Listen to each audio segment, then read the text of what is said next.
nga bulijjo nja kusaba muganda wange ogende wansaawo o subscribing o liking atela o sharing osobola no commenting okusinzira ku video nga obokoze ki nga oba ogirabye natera osobola okunyiga ka notification bell nosobola kubanga osobola okufuna videos zaffe ezenjawulo zitwa tutaddeyo gwe kasitoko na ka notification bell of course oba olina okufuna gundi ekulaga ati tata Grosh TV ina ka video kekoze ki kekutereddeyo natera abatuteekamu ensimbi omukulu jjajja wafula jjajja wafula okuva ebusia era ngo nasangibwa Bugigi Katosi Road era nga oba ogendayo oviramu Ntenjeru omukulu ono yateekamu ensimbi ffe nga aba Grosh TV ne tusobola okubanga tukutuusaako videos ezeki ezenjawulo jjajja wafula akola ku nsonga ki jjajja wafula akola ku nsonga zino wammanga gwe wenanga otawanyizibwa ensonga z'amaka olina endwadde zitategerekeka byanfuna nsonga ki eziganye gwe kyolina okukola noonyaako buloonya ku jjajja wafula ku namba y'essimu eno 0759 33 64 46 gwe omukulu oyo mukubireko kanamba k'essimu ako ajja kubanga asobola okukwasaganya ku nsonga zo nkugambye nti akanamba ke kali 0759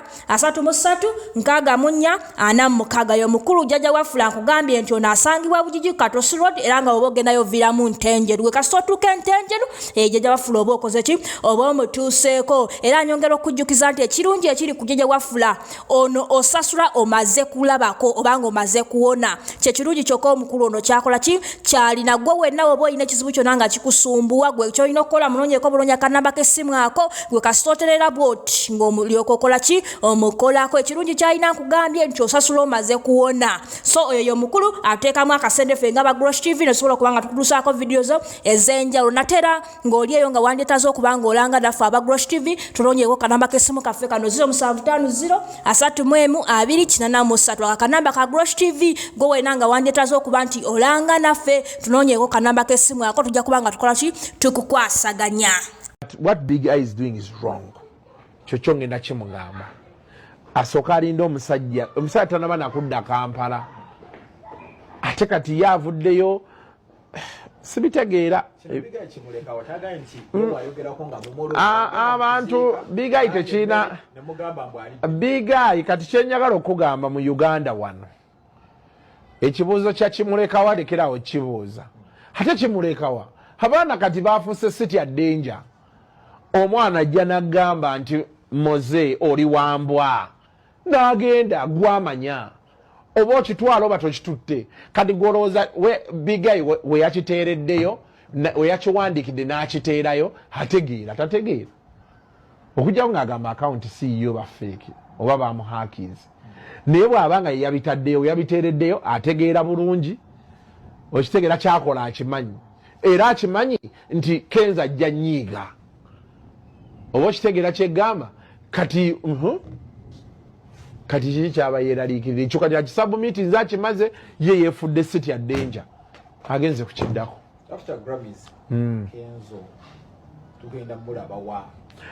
I think one opportunity gy'alina nti ayinza okuddamu n'akola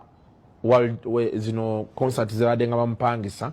because such platforms sell you to so many people. Then bw'aba nga yeekutte Maati B bulungi ne profile ya Maati B ne mukyala we gye twawulira n'afuna connections ayinza okubuukamu lwakuba nti kati abantu emirundi egisinga kye bakola akuwaayo oluyimba lumu which you don't know baluna akusambira akajjo batera okusambire naye ekyokulala abayimbi baffe baagala nnyo kakasa audience ya wano ate audience ya wano etambula buli ddakiika so kati kyendowooza kyekyo bw'aba akozeseza bulungi time ye gy'abaddeyo nga teyazze mu bifaananyi byokka he has a chance of going forward anti abayimbi baffe balina obuzibu ffe wano tubalaba Shoni Pajja ne beekuba ebifaananyi omuyimbi ow'amaanyi n'atula ne Shoni Paul abuuziza who is the biggest artist in Uganda bw'oba omutegesi kwolwo kati gw'oli in good books naye n'akutwalayo ne munyumyanyumyamu awo ne mwesuubiza nti tujja kola studio time ne bakwasa manager ne tuteekayo ebifaananyi ne Shoni Paul tuteekayo ebifaananyi ne Arakeri ne bitambula ne Davido biki